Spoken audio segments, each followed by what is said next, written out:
Chinese folk legend holds that a dragon horse emerged from the Yellow River bearing a diagram, which is called the He-Tu Yellow River Map, and that a divine turtle rose from the Luo River carrying a writing on its back, which is called the Luo Shu Lo Shu Square. The He-Tu and the Luo Shu are the origins of the Ching, the Book of Changes. Why did the dragon horse come from the Yellow River while the divine turtle came from the Luo River? Why do the black and white dots in the He-Tu represent numbers from 1 to 10, while the black and white dots in the Luo Shu represent only numbers from 1 to 9, with 10 absent? And how should we understand the image presented by the Luo Shu? Professor Zheng Shichang of National Taiwan Normal University will lead us to appreciate the wisdom of the I Ching, the Book of Changes. Please stay tuned for the second episode, The Divine Turtle Carries the Writing. Today we very naturally and easily speak of Tu Shu, diagram and writing. But in reality, Tu is Tu and Shu is Shu. Tu refers to images and diagrams. Shu refers to written text. The character for wen, meaning writing, was in its earliest form written with the silk radical added, because it referred to patterns, not yet to written text. The He-Tu uses the word tu, meaning diagram, and the Luo Shu uses the word shu, meaning writing. He-Tu, Luo Shu. Within the culture of the river, the concept of Tu Shu, diagram and writing, is already present, and that is how the term came about. The divine turtle carries the writing. There is a divine turtle, and it does not dwell in the Yellow River, but in the Luo River. Why not in the Yellow River? Because if everything were in the Yellow River, we would feel that all things are fixed and without change. The intention is to help us understand that where there is the unchanging, one must also think of change, and where there is the fixed, one must also think of the unfixed. In other words, within change there is the unchanging, and within the unchanging there is change. That is the concept being conveyed. So the divine turtle did not choose the Yellow River, it chose the Luo River. Furthermore, the dragon horse was not used again. If the dragon horse had appeared a second time, we might not have paid attention to it. So this time the divine turtle was used, and on the turtle's shell there were certain patterns, which we call the Luo Shu. Why not call it the Luo Tu, the Luo diagram? It is precisely from this point that one senses the need for some distinction, some difference, some change. So I gradually came to understand the He-Tu is the constant, the Luo Shu is the adaptive, the He-Tu is the prior heaven, the Luo Shu is the posterior heaven, the He-Tu is the substance, the Luo Shu is the function. These ideas were all carefully derived from reflecting on the He-Tu and the Luo Shu. This is truly the will of heaven. Heaven manifests signs, and we human beings learn from them. This is what is called the learning of heaven and humanity. The He-Tu has its chant, and the Luo Shu, of course, also has its chant. 9 is worn on the head, 1 is trodden underfoot, 3 is on the left, 7 is on the right, 2 and 4 are the shoulders, 6 and 8 are the feet, 5 is in the center. Let us look at the first line. Worn on the head means that 9 is the number above, represented by 9 white dots. Why white dots? Because it is a yang number, a heavenly number, an odd number, and so white is used. Trodden underfoot means what is below, and below is 1, represented by 1 white dot. Why? Because it is also a heavenly number, also an odd number, also a yang number. Both top and bottom are yang numbers. What about left and right? 3 on the left, 7 on the right, still yang numbers. 2 and 4 are the shoulders. 2 is a yin number, represented by 2 black dots. 4 is represented by 4 black dots. 6 and 8 are the feet, with 6 on one side and 8 on the other, also all black dots. The final line is exactly the same as in the He 2. 5 is in the center, and the center cannot change. Where did 10 go? 10 has disappeared. There is only 1, 2, 3, 4, 5, 6, 7, 8, 9. 10 is gone. This is even more significant. Both are the He 2 and the Luo Shu, and both are instances of heaven manifesting signs, yet the He 2 has 10 numbers and the Luo Shu has only 9. What is the reasoning behind this? The He 2 and the Luo Shu are frequently mentioned together. They are not only both instances of heaven manifesting signs, but they are also both sources of the I Ching, the Book of Changes. The image of the He 2 is composed of black and white dots, and the image of the Luo Shu is also composed of black and white dots. Given how similar the two are, why do they differ in their numbers and in their images? And what profound principles are contained within these differences? Let us first look at why the Great Yu divided the realm into 9 provinces. We have always spoken of the 9 provinces of the realm, and this comes from the numbers 1 through 9. The Luo Shu divides the realm into 9 sections. On a single turtle's back, there are only 9 clusters of numbers, some black and some white, which appear chaotic at first glance, but are in fact very orderly. That the Chinese people have order within chaos can be seen from this very point. If you cannot read it, it looks chaotic. If you can read it, it is perfectly logical. Let us examine the Luo Shu according to image, number, energy, and principle. In terms of image, it is not much different from the He 2. The dots are either white or black. The white dots are all singular, odd, and yang, and are called heavenly numbers. The manner of clustering is different from the He 2. In the He 2, yin and yang are paired 1 to 1, with 10 numbers divided into 5 pairs. The Luo Shu does not do this. The numbers are dispersed. Is there a reason for this dispersal? Of course there is. In the center there is a cross shape, and there is also a diagonal cross, telling us that there are 4 cardinal directions and 4 diagonal directions, 8 directions in all.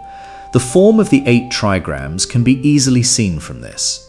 The 4 cardinal positions are all yang, and the 4 diagonal positions are all even numbers, which are yin. One can think a great deal about the Luo Shu and the He 2.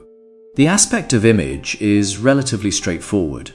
The black and white dots are distributed differently, telling us that numbers are subject to change and are not fixed. Once anything becomes fixed, there is no change, and that becomes a problem.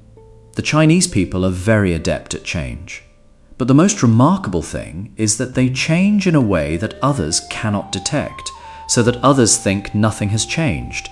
And in the end, one even deceives oneself by saying, "I do not change. I have not changed." This is why Confucius did not tell us not to deceive others. He only told us not to deceive ourselves. That is called Wu Zi Qi, do not deceive yourself. In terms of number, most things are the same. 1, 3, 5, 7, and 9 are odd numbers, yang numbers, heavenly numbers. 2, 4, 6, and 8 are even numbers, yin numbers, earthly numbers. In this, the He 2 and the Luo Shu are the same. The only difference is that 10 is missing. The Luo Shu and the He 2 appear to have different images, but in substance their meaning is the same. This is also a fundamental principle of the I Ching, the Book of Changes. Within change there is the unchanging, and within the unchanging there is change. In both the He 2 and the Luo Shu, odd numbers represent yang, and even numbers represent yin. Why are the even numbers in the He 2, 2, 4, 6, 8, and 10, while in the Luo Shu they are only 2, 4, 6, and 8, with 10 absent? Compared with the He 2, the most significant feature is what may be called 5 is visible, 10 is not. 5 is displayed, but 10 is concealed. This has had an enormous influence on us. The Luo Shu places emphasis on the transformations of yin and yang, and this point deserves special attention. Every pair of numbers in it adds up to 10. 4 and 6, the two diagonal positions, add up to 10. 8 and 2, the other two diagonal positions, also add up to 10. 1 plus 9 is 10, 3 plus 7 is 10. The vertical pairs add up to 10, and the horizontal pairs also add up to 10. 10 is hidden in all 4 directions and 8 sides, with only the 5 in the center standing firm and immovable. This tells us that in doing anything, there must be things that change and things that do not change. At the same time, one must hold firmly to what does not change, and only then can one change with confidence. This is the inspiration we draw from here. 5 stands in the center and cannot change. This is why, in Chinese culture, people so readily speak of consolidating the leadership center. That is precisely the meaning. 5 is the substance, which we later came to call the constant. This is why Chinese people place great importance on the classics. It comes from this 5. The 5 classics, the 5 virtues of benevolence, righteousness, ritual propriety, wisdom, and faithfulness, all of these are 5-fold, and all for good reason. 10 is the function, the change. Using 5 to conceal 10 is what is meant by upholding the constant and adapting to changes. This has had a truly far-reaching influence on us. What modern people lack is precisely this kind of cultivation. They constantly seek the new and pursue change, and this is in fact a very dangerous thing. Because if you keep changing, you will eventually lose your roots. That 5 is the root. How can it be changed? Why is 5 the root? Because it is earth. Metal, wood, water, and fire cannot exist without earth. Without earth, water simply flows away.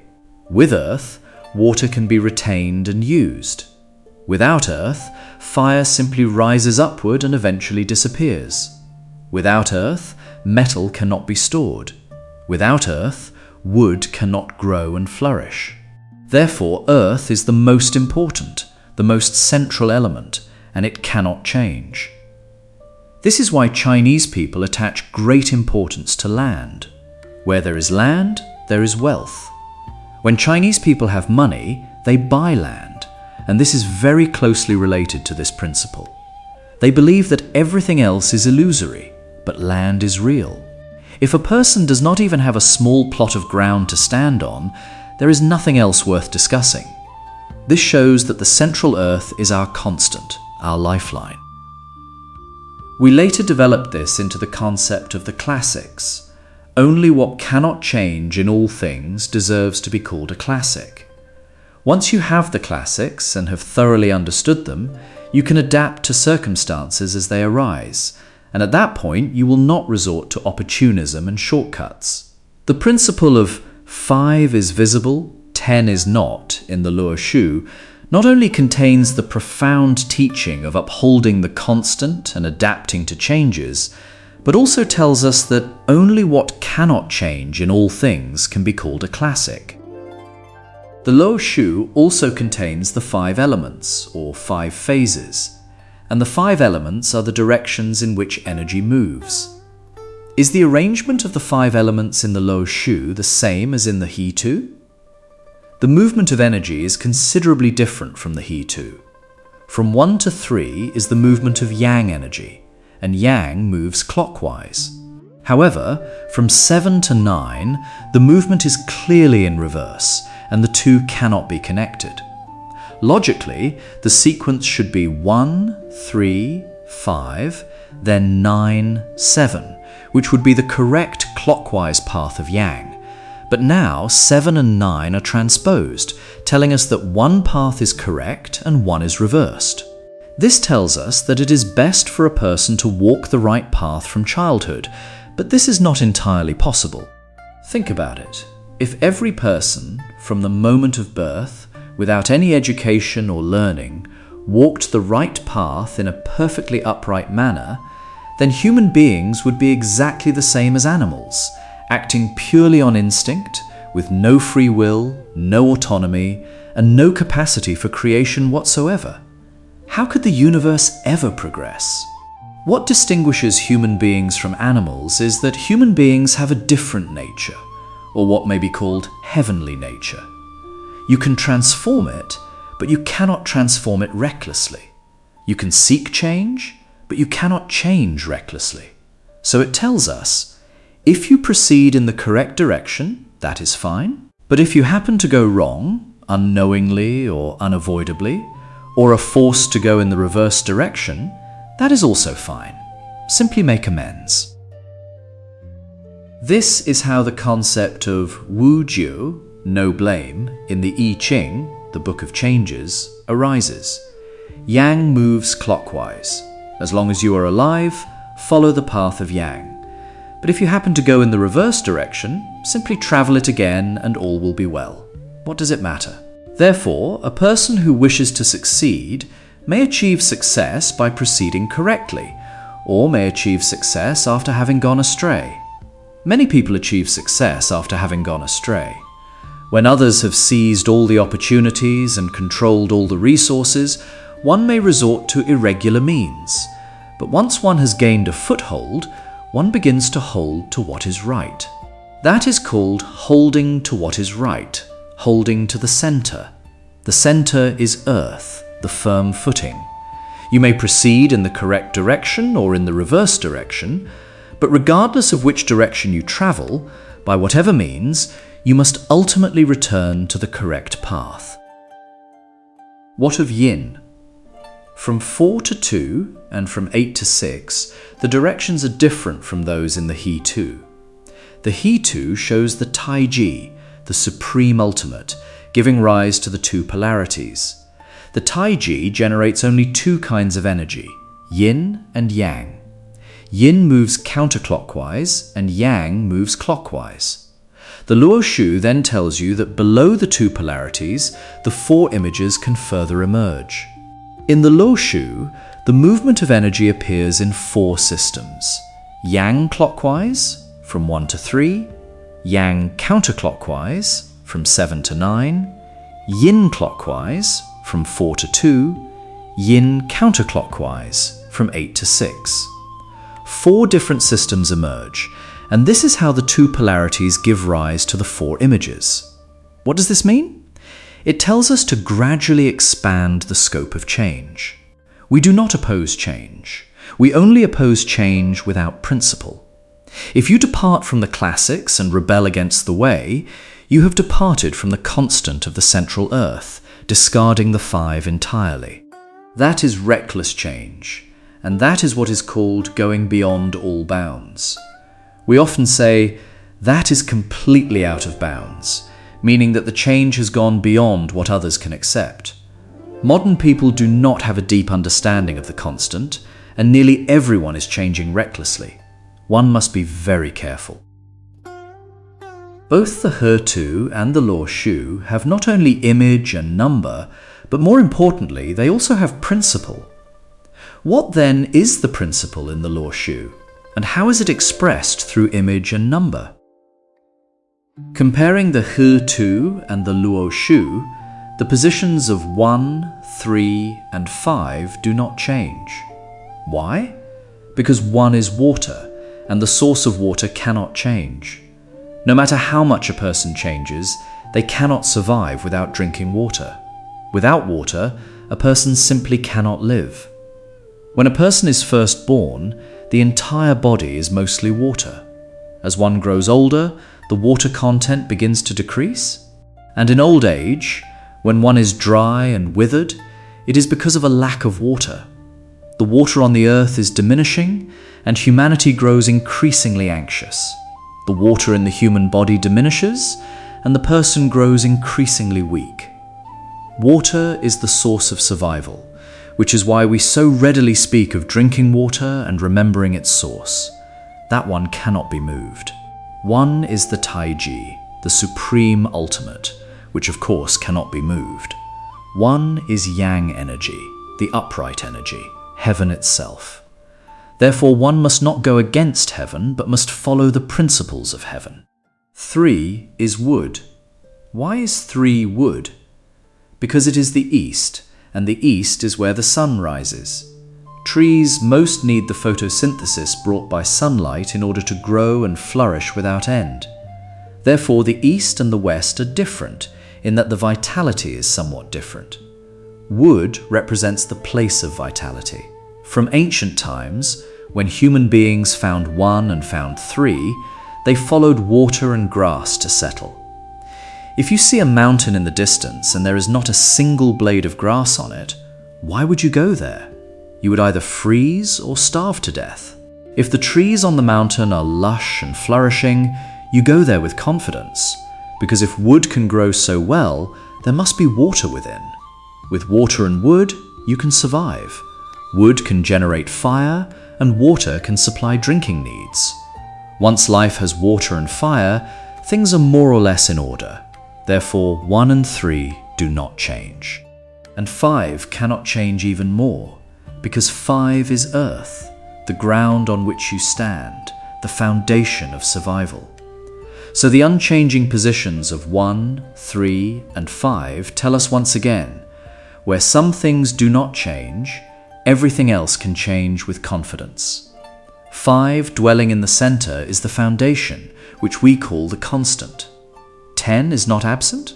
10 is hidden and not visible, concealed in every corner, present in all 4 directions and 8 sides. What does this signify? Once you have the 5, you can change with confidence, and through change you can have everything. You cannot cling rigidly to the 5. If you cling rigidly to the 5, you cannot generate change. There is no creation, life has no variation, and there is no progress. This shows that heaven intends for humanity to progress and to change. But always remember, one must not depart from the classics and rebel against the way. One must uphold the constant and adapt to changes. It is just these 2 phrases. In contemporary terms, it comes down to 2 very simple sentences. The principles of life cannot change, but the ways of life can change. Whether I wear a Western suit or something else, that is a way of life, and it does not matter. Whether one eats Western food or Indian food makes no difference. It does not affect your identity as a Chinese person. What matters is whether your values have changed. If your values have changed to the point where you no longer seem like a Chinese person, then that is reckless change. It is that simple. China has already entered modern society, changing rapidly and unpredictably. So how can a modern Chinese person uphold the constant and adapt to changes? What principles of life should be upheld? In modern life, what exactly cannot change? What things in Chinese culture will not change? 1 is diligence, 1 is frugality, 1 is responsibility, and 1 is loyalty. If even these change, then people are in great danger. What we see now is that everyone has pushed these things to the back of their minds, and all eyes are fixed on money and fame. For the sake of fame and profit, all those things have been cast aside.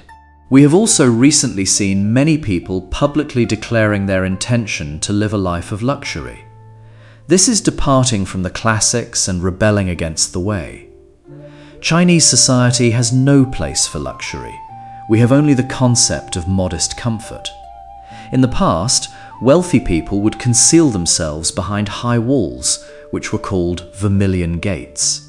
No matter how extravagant things were inside, outsiders could not see, and at the very least, social morals would not be corrupted. Today it is different. I have money, so what? I earned it myself, so what? It is legal, so what? There is no so what about it. It simply corrupts social morals. You will provoke great resentment in many people who are less well off than you, and that resentment will ultimately concentrate on you, and you will be finished. This is why, in Chinese culture, even doing good deeds should not be done ostentatiously. There are many things that cannot change, and they simply cannot change. From the He Tu and the Luo Shu, we derive at least 3 important lessons. The first is that a person must know how to change. Without change, one is finished. But when you are about to change, you must first grasp your principles firmly. The principles must be grasped with great precision. Therefore, when we speak of change, we must speak of the unchanging at the same time. We cannot speak only of seeking the new and pursuing change. The second is, what is the constant? It is that earth is the foundation. If we take all the arable land and use it to build houses, China's territory is large, but its arable land is already scarce enough. What will happen to food in the future? This is a fundamental issue. Once there is no food, can you eat your refrigerator when you are hungry? So I now urge people everywhere, no matter how little money you have, bear the cost and buy a genuine leather belt. Why? Because when there is truly nothing to eat, that belt can at least sustain you for 2 or 3 months. The third is, from childhood, tell children not to change recklessly. You cannot tell children from a young age to seek the new and pursue change. Why? In Europe and America, they teach children from a young age to seek the new and pursue change. Then why is this not suitable for China? The reason is simple. Westerners fundamentally do not know how to change. A people who do not know how to change can, of course, be encouraged to seek the new and pursue change without worry. The blood of Chinese people is filled with the impulse to change. They change from a young age, and if you further encourage them to change, that is the end. We have always told children from a young age, you must change. You will suffer if you do not change. Seek the new and pursue change. And what has been the result? By the time children reach the 5th grade of primary school, their parents can do nothing with them. Parents cannot manage their children, and teachers, consequently, cannot manage their students. If the day comes when the government cannot manage the people, that is a situation where heaven does not respond and earth does not answer, and it is all trouble we have brought upon ourselves. Uphold the constant and adapt to changes. Uphold the constant and adapt to changes. Only with principles can one change. No matter how much one changes, one must not depart from the route. One must not fail to change, but even more importantly, one must not change recklessly. This is the inspiration we draw from the He Tu and the Luo Shu.